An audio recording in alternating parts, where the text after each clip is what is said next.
Salam hormat dan salam sejahtera. Apa khabar saudara pelajar-pelajar yang bakal menduduki peperiksaan SPM tahun 2021 Januari. Saya harap pelajar-pelajar berada dalam keadaan sihat sejahtera. Sama ada kamu ada di utara atau selatan, di timur maupun barat, sama ada di Sabah dan Sarawak. Salam berjumpa, salam hormat dan kita harus berikan tumpuan dan perhatian terhadap peperiksaan yang bakal tiba. So untuk itu kita sama-sama akan berkongsi pengalaman. Daripada saya mengatakan istilah mengajar, lebih baik saya mengatakan kita berkongsi pengalaman sahaja, kerana mengajar itu ada kalanya menakutkan atau mengerunkan. Cuba bayangkan, ada orang kata, "Oi, cikgu tengah mengajar." Semuanya pandang serius. Tapi kalau cikgu tu nak berkongsi pengalaman yang pernah ditimbanya selama beberapa puluh tahun bersama-sama dengan pelajar-pelajar di seluruh negara, sudah pasti pengalaman itu akan memberikan banyak manfaat dan faedah kepada anda. Okey, hari ini fokus kita atau tumpuan kita senang saja. Apa yang kita akan buat hari ini melihat terhadap bahasa Melayu kertas 1 bahagian A, karangan bahan rangsangan. Seperti mana yang kamu dapat lihat dalam paparan kita sekarang, bahasa Melayu SPM kertas 1 bahagian A, karangan bahan rangsangan. Biar kita mula begini. Karangan bahan rangsangan ini diwujudkan oleh Lembaga Peperiksaan Malaysia dan Kementerian untuk memudahkan pelajar-pelajar lulus bahasa Melayu. Ramai yang gagal bahasa Melayu dan gagal SPM. Itu perkara yang tidak menyenangkan semua pihak. Sudah pasti tidak menyenangkan pelajar-pelajar dan juga keluarga tersayang. Oleh demikian, tujuan kita adakan program ini adalah untuk memberitahu kepada pelajar bahawa bahasa Melayu SPM kertas 1 bahagian A ini adalah sesuatu yang boleh membantu pelajar-pelajar untuk lulus peperiksaan nanti. Okey, kita lihat terus. Karangan fakta isi jenis langkah. Dalam karangan bahan rangsangan, kalau pelajar-pelajar meninjau kembali atau mengimbas kembali soalan tahun-tahun lepas, sudah pasti kamu dapat lihat hampir 99% karangan, tajuk karangan yang keluar adalah berdasarkan karangan fakta. Fakta bererti sama ada isinya bersifat punca, kesan atau langkah. Yang paling popular ialah langkah dan kesan. Okey. Oleh demikian, kita lihat hari ini karangan fakta jenis langkah dan isinya adalah bersifat cadangan, peranan, tindakan, fungsi dan sebagainya. Mungkin mereka boleh gunakan banyak istilah ganti, tetapi fokusnya, asasnya akan kembali kepada langkah. So saya harap saudara dan saudari faham. So hari ini kita lihat karangan fakta jenis langkah dalam bahagian karangan bahan rangsangan. Okay. Biasanya bahan yang diberikan ini boleh berbentuk grafik, boleh berbentuk jadual, boleh berbentuk raja dan sebagainya. Apa yang kita lihat sekarang, lihat raja di bawah dengan teliti. Ini arahan biasa. Okay. Huraikan pendapat anda tentang peranan belia dalam pembangunan negara kita. Panjang huraian anda hendaklah antara 200 hingga 250 patah perkataan. So, oleh demikian, para pelajar yang budiman, pelajar yang mengikuti program ini, sudah pasti ada yang begitu takut melihat tajuk-tajuk macam ini. Cikgu, boleh ke saya lulus? Yang lulus tu pasti, mesti lulus. Yang kredit itu, yang dapat kepujian itu mesti dapat kredit. Yang sudah dapat kredit pula, pastikan anda dapat kecemerlangan. So, oleh demikian, saudara dan saudari tak perlu risau. Jangan gagal. Kalau gagal, pelajar itu tidak akan mendapat sijil pelajaran dan peluang untuk melanjutkan pelajaran ke peringkat yang lebih tinggi akan menjadi susah. So, oleh demikian, saya harap pelajar-pelajar faham apa yang cikgu maksudkan. Senang saja, lihat bahan yang diberikan. Ini bukan carta aliran. Ini adalah bahan biasa saja. Pelajar boleh pilih sama ada mempelajari pelbagai kemahiran sebagai isi pertama, kemudian bergerak ke melengkapkan diri dengan ilmu pengetahuan, kemudian barulah melibatkan diri dengan NGO. Mereka yang tak faham NGO, a non-government organisation atau badan bukan kerajaan. Ini sahaja soalan yang diberikan. Sekarang, bagi pandangan cikgu, senang saja. Kebanyakan pelajar yang saya lihat dalam pengalaman 28 tahun cikgu mengajar, kebanyakan pelajar pegang pen. Pen yang mereka ada, macam-macam pen yang mereka ada lah. Pergi ke Dewan Peperiksaan, hari pertama pada pukul 8 pagi, bahasa Melayu SPM kertas 1. So apa yang mereka buat, mungkin ada yang tak bersedia dengan secukupnya. Ada yang gugup, gementar dan sebagainya. Cikgu senang saja. Saya nak pastikan anak-anak buahku, anak didikku tidak gugur di Dewan Peperiksaan. Bunga-bunga harapan tak boleh gugur di medan peperangan. So therefore, saya harap pelajar-pelajar boleh memberikan tumpuan supaya kamu boleh dapat markah yang paling tinggi. Markah yang paling baik yang boleh membawa kepada kecemerlangan sudah pasti lebih daripada 26. 26, 27, 28, 29, ada yang dapat 30/30. Apa salah? Perfect student. Student yang lengkap dengan segala pengetahuan dia ada, dia akan berjuang sampai ke saat terakhir. Okey, sudah pasti mereka akan buat yang terbaik. Baik, kita lihat saja. Bagi saya, setiap pelajar yang mahu menghasilkan karangan yang cemerlang, sama ada cemerlang biasa, cemerlang tinggi dan cemerlang tertinggi. Mestilah, bagi saya, mesti, bukan harus, mesti buat rangka jawapan. So, masa yang diperuntukkan 45 minit. Dalam masa 45 minit, percayalah cikgu, masa itu sudah diuji, sudah disemak, sudah dilatih beberapa kali. Ya, supaya pelajar-pelajar boleh habiskan kerja mereka dalam masa 45 minit untuk menghasilkan karangan yang paling cemerlang. So, oleh itu, 20 minit tolong peruntukkan untuk rangka jawapan. Oh, cikgu, 20 minit? Terlalu lama cikgu rangka jawapan saya. Okey, bolehkah saya hasilkan karangan penuh saya? Tak mungkin cikgu. Itu bagi mereka yang tak pernah latih. Ya, tak pernah latih. Tapi kalau you pernah latih, you pernah buat banyak kerja, itu tak ada hal. Bermaksud 20 minit untuk rangka jawapan, 20 minit untuk tulis, lebih kurang 25 hingga 30 ayat saja. Lepas itu 5 minit lagi tolong semak. Kena semak ke? Kalau tak semak, hilanglah banyak markah kerana kesalahan tata bahasa. So, therefore, pelajar mesti semak balik. So, ini rangka jawapan yang cikgu cadangkan. Dalam masa berapa minit? 20 minit sahaja. Okey, senang. Mula-mula kita perhatikan. Kita buat secara lakaran. Ini mungkin secara sistematik sebab cikgu nak ajar kamu. Di Dewan Peperiksaan, kamu letak saja skop atau bidang, isu atau masalah, kehendak soalan. 3 perkara. Sebab pelajar yang lari daripada skop atau bidang, consider pelajar yang sudah menyeleweng daripada tajuk dan tidak layak dapat lulus pun. So, oleh demikian, pelajar kena letakkan skop atau bidang supaya pelajar itu tidak lari daripada perimeter yang disebut sebagai skop. So, sekarang, skop ini apa? Kita nak bincang tentang siapa? Skop biasanya tanya 2 soalan saja. Sama ada apa atau siapa. Kalau siapa, orang. Kalau apa, topik selain daripada orang. So, therefore, skop atau bidang kita ialah golongan belia. Cikgu sengaja letakkan A nanti untuk pengolahan yang mudah. Ya, cikgu letakkan A. Jangan bimbang tentang A kecil tu. Okey, A kecil ni. Okey, sekarang kita cuba kembangkan idea daripada golongan belia. Okey, ada pelajar yang cuba mendefinisikan siapa itu golongan belia. So, saya rasa untuk definisi-definisi macam ni, ada yang mula saja karangan, bina saja ayat pertama sudah kecundang di Dewan Peperiksaan. Sebab apa? Definisi mereka tak betul. So, therefore, eloklah kalau kita boleh elakkan daripada definisi. Contohnya, siapa boleh definisikan sukan? Sukan merupakan aktiviti riadah. Mungkin tak betul. Sukan merupakan aktiviti untuk menyihatkan badan. Bukan, tak semestinya betul. Kerana sukan juga ada sukan lasak, sukan motosikal, lumba motosikal dan kereta dan sebagainya. So, golongan belia, umur dari berapa ke berapa? Right? Kerajaan telah menentukan, Persatuan Belia telah menentukan umur 15 hingga 40 tahun belia. Kalau you letakkan 18 hingga 40, mungkin you pun tersalah. So, oleh demikian kita kena elakkan daripada kesalahan-kesalahan macam itu. Terus saja secara am. Bakal pemimpin keluarga, masyarakat dan negara. Bakal pemimpin masyarakat, keluarga dan negara. Mereka juga adalah golongan tenaga penting untuk menjana pembangunan negara. Okey, yang merah-merah itu cikgu akan kembali nanti. Okey, kembali nanti. Yang kedua, isu atau masalah. Isu atau masalah ialah pembangunan negara. Pembangunan negara yang A. So, cakap sedikit tentang pembangunan negara penting untuk bersaing di persada dunia. Kalau kita tak boleh bersaing, kita susah. Yang ketiga, bangga diri sebagai sebuah negara yang maju. Okey, yang biru dengan merah, cikgu akan kemudiankan. Yang akhir sekali, kehendak soalan. Kehendak soalan ialah senang saja cadangan langkah yang perlu dilakukan oleh belia untuk membangunkan negara.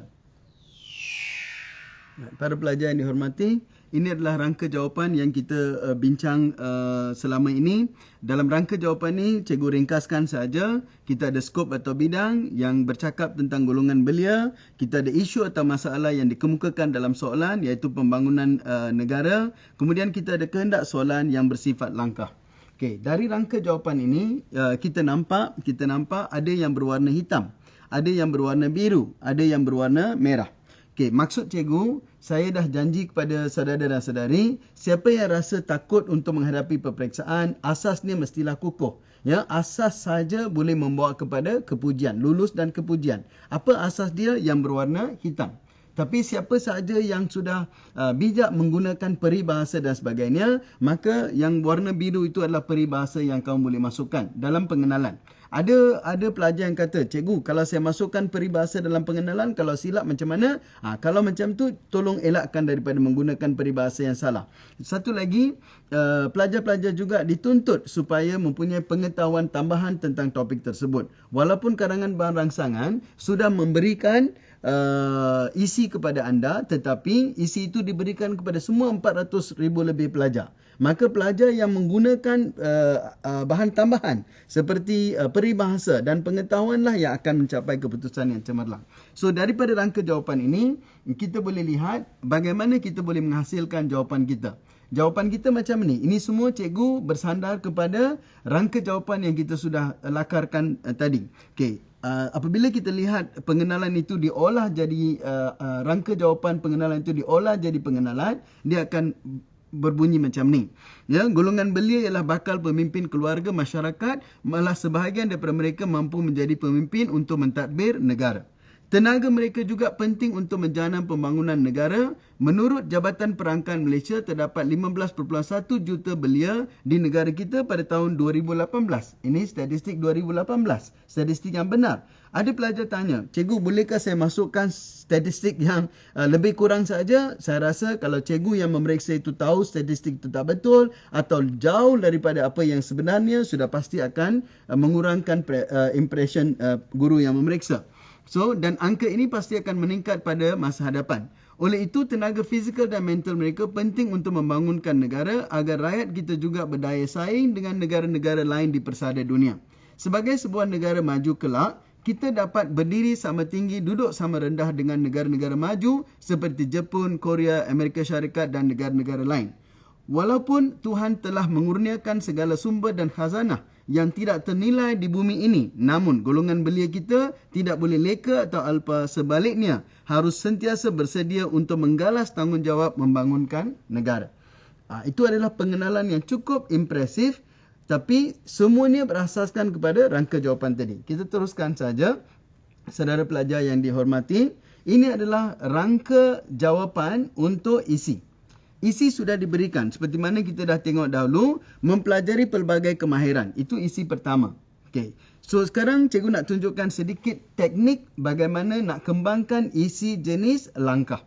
Biar apa saja topik yang keluar, asalkan isinya jenis langkah, maka formula dia sama. Kita macam matematik. Matematik formula sama. Bila angka yang diberikan itu berbeza-beza, maka jawapan dia berbeza-beza. Tapi formula kena sama. Begitu juga dalam bahasa Melayu, langkah, tindakan atau cara, hasil bahasa. Biar cikgu terangkan sikit. Siapa saja letakkan langkah, kita kena kembangkan langkah itu. So, untuk mengembangkan langkah, kita kena tanya satu soalan yang paling mudah, iaitu bagaimana? Bagaimana cikgu mempelajari pelbagai kemahiran? Kalau you tanya bagaimana, you akan dapat satu tindakan. Bagaimana Miss? Jawapan mestilah cara. Ini cara satu. Cara satu dah habis, cara dua, cara tiga, cara empat. Tetapi tindakan-tindakan ini mestilah tak boleh lari daripada isi. Semuanya berbalik kepada isi yang sama. Kemudian semua tindakan ini takkan jadi sia-sia. Dia pasti akan berikan kita satu hasil. Nah, hasilnya di sini. Sekarang, apa pula bahagian ni cikgu? Ini sebab kita sedang menyelesaikan soal bahasa Melayu, kertas bahasa Melayu. Maka bahasa kita mestilah bagus. Mesti ada satu peribahasa atau sedikit pengetahuan tentang topik yang kita sedang cakap. Okey, ini adalah rangka jawapan dia. Okey, kalau kita lihat, rangka jawapan itu sebagai olahan penuh. Sebagai olahan penuh, inilah jawapan dia. Ya, inilah jawapan dia. Antara persediaan awal yang harus dilakukan oleh golongan belia kita ialah meningkatkan kemahiran mereka. Okey, kata tokoh-tokoh pujangga pemuda harapan bangsa, pemudi tiang negara. Justru kita memerlukan golongan belia yang berkebolehan dan berkemahiran tinggi. Sebagai tindakan pertama, para belia mestilah menentukan bidang kemahiran yang diminati. Cuba perhatikan apa yang cikgu olah, dia kembali ke slide yang sebelumnya. Apa yang cikgu olah tadi semuanya sama. Kalau kita lihat secara kasar, inilah A yang pertama, kemudian A bergerak ke B, B bergerak ke C, C ke D dan E kemudian sampai ke sini. Tapi apabila kita nampak macam ada star, ya, ada bintang satu, maka peribahasa ini mesti dimasukkan bersama-sama dengan ayat ini. Kita nampak ada star dua. Dua di sini maksudnya ada bahan kedua yang perlu dimasukkan bersama-sama dengan idea tersebut. Itulah cara dia. Alright, ini untuk olah dengan mudah. Kalau tak ada apa-apa persediaan, sudah pasti kita akan tulis. Tulisan demi tulisan, demi tulisan, demi tulisan. Tetapi, apa yang kita tulis, kita sendiri tak puas hati. Ya, keluar dari Dewan Peperiksaan, rasa bolehlah. Ya, bukan saya buat yang terbaik. Okay, kita lihat seterusnya. Okay, isi kedua ni ada sambung dalam slide seterusnya. Melengkapkan diri dengan pengetahuan. Okay, pengetahuan. Tadi kemahiran. Jangan lupa, golongan belia ini bukan semua belia akan pergi ke universiti. Tetapi di Malaysia, kita mempunyai cukup banyak institusi yang boleh memberikan kemahiran. Ada yang berpendapat bahawa mereka yang punya kemahiran, pendapatan mereka lebih baik daripada mereka yang masuk universiti. Bukan semua sektor, ada sektor-sektor tertentu. Okey, maka kita lihat melengkapkan diri dengan ilmu pengetahuan. Bagaimana memantapkan ilmu asas sejak peringkat awal. Siapa yang akan pergi ke universiti? Mereka yang punya asas yang cukup kuat. Kemudian mendapatkan ilmu peringkat menengah dan tinggi yang terbaik. Kemudian kita lihat sambungan dia di sini. Ya, mereka yang melanjutkan pengajian di universiti tempatan dan luar negara. Mencapai keputusan cemerlang. Okey, kemudian kita akan dapat dengan cara ini kita akan dapat hasilnya menjadi individu yang membekalkan tenaga mental dan fizikal profesional yang didahagakan oleh negara. Okey, apa sokongan yang ada? Dua, warna biru dengan warna merah. Okey, ilmu adalah aset abadi yang tidak dapat dipisahkan daripada seseorang walaupun sampai ke liang kubur. Itu adalah idea yang diberikan. Kemudian kita lihat juga ada kalau hendak melentur buluh, biarlah ada rebungnya. Kemudian terdapat 20 universiti awam di Malaysia dan banyak lagi universiti swasta. Maka kita kembali kepada olahan. Okey, olahan. Okey, kata orang tua-tua, ilmu ialah aset abadi yang tidak dapat dipisahkan daripada jasad walaupun di liang kubur. Okey, mungkin ada pelajar tanya, cikgu, dalam rangka jawapan tadi, kita mula dengan langkah, kemudian tindakan. Tapi cikgu sekarang mula dengan peribahasa. Ini adalah tahap yang paling tinggi. Pelajar yang cukup cemerlang, apabila kita sudah ada satu rangka jawapan yang lengkap, pelajar boleh mula daripada mana-mana pun supaya olahan itu tidaklah monotonous yang membosankan orang yang membaca. Maka cara kita olah tidak semestinya rigid mengikut A, B, C, D, E, F yang cikgu sebut, boleh ditukar-tukar mengikut kemahiran masing-masing. Maka di sini kita lihat cara dia lain sedikit. Okey, kemudian kita lihat slide seterusnya. Ini ialah bahagian isi ketiga. Ya, isi ketiga melibatkan diri dalam badan bukan kerajaan. Bagaimana belia yang begitu sibuk boleh membangunkan negara selain daripada mereka bekerja. So, sudah pasti mereka boleh melibatkan diri dalam NGO kerana bukan semua golongan di negara ini yang bernasib baik. Maka penglibatan dalam NGO ini penting untuk mereka melibatkan diri untuk membangunkan golongan-golongan yang kurang bernasib baik bersama-sama. Ya, kita bukan sahaja terlalu mementingkan diri, maka kita mesti juga membantu golongan yang kurang berpendapatan, kurang pendidikan, terpaksa hidup terpinggir dan sebagainya. So, dalam hal ini, kita boleh lihat peranan belia dalam penglibatan diri dalam NGO.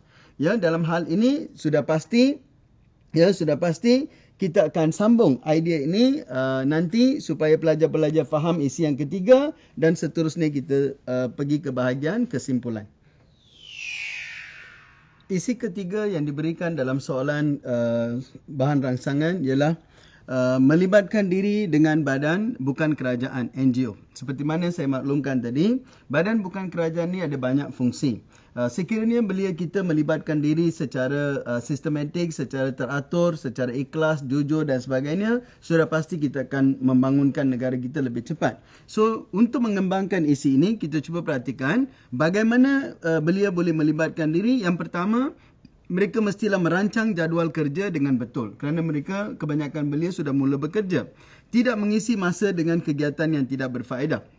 Kemudian memperuntukkan masa untuk melakukan kerja amal, khususnya pada hari cuti, selepas waktu kerja dan sebagainya.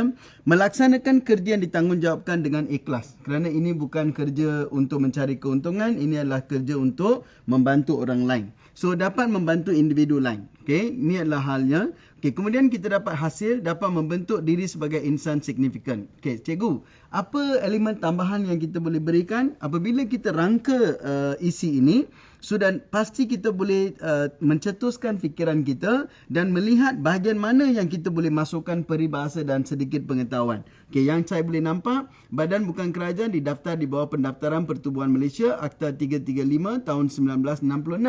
Bermaksud, kerja yang dilakukan dalam bidang NGO ini bukanlah sesuatu yang haram, yang tidak sah. Ya, sebenarnya adalah kerja yang betul di bawah akta kita. Kemudian masa itu maka masa itu perlu diluangkan dengan betul. Kemudian menjadi insan signifikan kepada diri sendiri dan kehidupan orang lain. Ini adalah frasa-frasa menarik. Okay, kita cuba perhatikan. Okay, dalam setiap negara dunia ini sudah pasti terdapat golongan yang bernasib baik dan tidak kurang pula yang kurang bernasib baik. Walaupun demikian, golongan yang berkemampuan dan prihatin pasti dapat membantu golongan yang terpinggir daripada arus pembangunan. Lantaran golongan belia yang mengorbankan sedikit masa dan tenaga, walaupun masa itu emas, untuk melibatkan diri dalam pelbagai aktiviti kesukarelawanan, boleh membantu golongan yang kurang bernasib baik. Macam inilah olahan. Kemudian, sampai pula yang warna merah. Usaha murni ini dapat dilaksanakan dengan melibatkan diri dalam badan bukan NGO, badan bukan kerajaan NGO, tanpa sebarang perasaan bimbang kerana badan bukan kerajaan negara kita sah dan didaftar di bawah akta dan sebagainya. Okay, kita lihat bahagian hujung. Dengan berbuat demikian, mereka bukan sahaja dapat membaiki nasib orang lain, malah mampu menjadi insan signifikan kepada diri sendiri dan orang lain. Ini adalah pengolahan isi ketiga dan kita sudah habis isi. Sekarang, bahagian kesimpulan. Ada pelajar selalu tanya, cikgu, kesimpulan saya selalu pergi ke Dewan Peperiksaan. Saya goreng saja. Ya, saya pegang pen. Kalau masa tak cukup, saya tulislah apa saja yang saya rasa betul. Sebenarnya, lagi lama pemeriksa itu membaca karangan anda, lagi pentinglah karangan anda kerana pemeriksa tak akan berikan markah sehingga ke hujung karangan. So, kita perlu mempertahankan kualiti kita sehingga ke hujung karangan. Maksudnya kesimpulan. Cuba rangka. Okay, menyimpulkan isi. Segala usaha yang dilaksanakan untuk membangunkan negara mestilah laksanakan secara serius. Itu sahaja. Kita tak sebut apa-apa yang lain. Kemudian, kerjasama daripada setiap belia ibu bapa masyarakat diperlukan. Ya, tepuk tangan sebelah tak berbunyi. Bermaksud dia kena ada kerjasama daripada pihak lain. Kemudian harapan, generasi akan datang akan menikmati kehidupan yang ceria, bahagia dan berkualiti. Pengorbanan dilakukan oleh golongan belia sekarang akan memberikan kebahagiaan kepada generasi akan datang. So, kemudian cikgu, bahagian kesimpulan pun perlu ke peribahasa? Perlu ke frasa menarik? Sekiranya ada, lagi bagus. Kalau tidak, karangan kita nampak semakin lama semakin teruk kualitinya. So, bermaksud kita masukkanlah dapat menjadi modal insan yang terbaik, dapat berdiri sama tinggi dan duduk sama rendah dengan masyarakat dan negara lain di dunia. Kemudian impian mantan Perdana Menteri, ya, dan sebagainya. Okay, kemudian kita lihat, kalau kita olah kesimpulan ini, kita akan dapat kesudahan macam ni. Segala usaha yang dilakukan oleh golongan belia dalam pembangunan negara mestilah dilakukan secara ikhlas dan serius.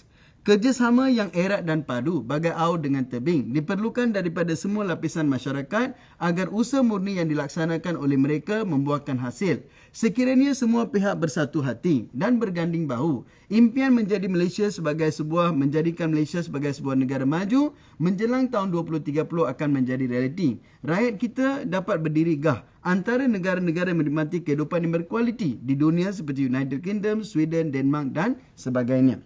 Inilah cara sebenarnya kita dapat lihat secara menyeluruh saya nak menekankan beberapa aspek sebelum kita tamatkan kelas hari ini. Yang paling penting, tolong dalam masa 45 minit buat rangka jawapan. Rangka jawapan itu mestilah rangka jawapan pengenalan, rangka jawapan isi pertama, isi kedua dan isi ketiga. Kemudian rangka jawapan untuk kesimpulan. Selepas buat rangka jawapan, tadi cikgu tengah mengajar, saya letakkan jawapan itu selepas pengenalan, lepas isi pertama dan sebagainya, pengolahan. Sebenarnya Dewan Periksaan tak boleh buat begitu. Kita kena rangka keseluruhannya dalam masa 20 minit. Daripada pengenalan sampai ke penutup, letakkan di kiri kita ke kanan kita. Lepas tu kita mula tulis berdasarkan rangka jawapan dalam masa 20 minit lagi. Apabila kita tulis, kita ikutlah apa yang kita rangka tadi, dan olahan dia tidak semestinya bersifat rigid. Yang bersifat rigid yang saya sebut tadi, banyak tempat cikgu letakkan yang bersifat rigid. Susunan dia macam tu, A ke B, B ke C, D ke E. Tapi ini adalah olahan yang betul. Maksud cikgu, tak semestinya sifat rigid ialah pelajar boleh mula dengan peribahasa, pelajar boleh mula dengan cara tersendiri, tetapi aliran idea itu mestilah lengkap dan tidak ulang. Dalam karangan, kita tak boleh ulang apa-apa perkara yang kita sudah sebut. Nanti pemeriksa akan buat satu kurungan besar, kata pelajar ulang perkara ini. So, dalam hal ini, karangan yang berkualiti, yang mendapat pujian daripada cikgu-cikgu dan dapat markah lebih daripada 26/30, mestilah karangan yang mempunyai rangka jawapan yang lengkap, yang sudah disediakan lebih awal. Kemudian, ikut rangka jawapan itu dan tulis sehingga habis. Sekian sahaja untuk kelas hari ini. Saya harap kita dapat berjumpa dalam kelas-kelas Bahasa Melayu Kertas 1 yang akan datang. Sekian, terima kasih.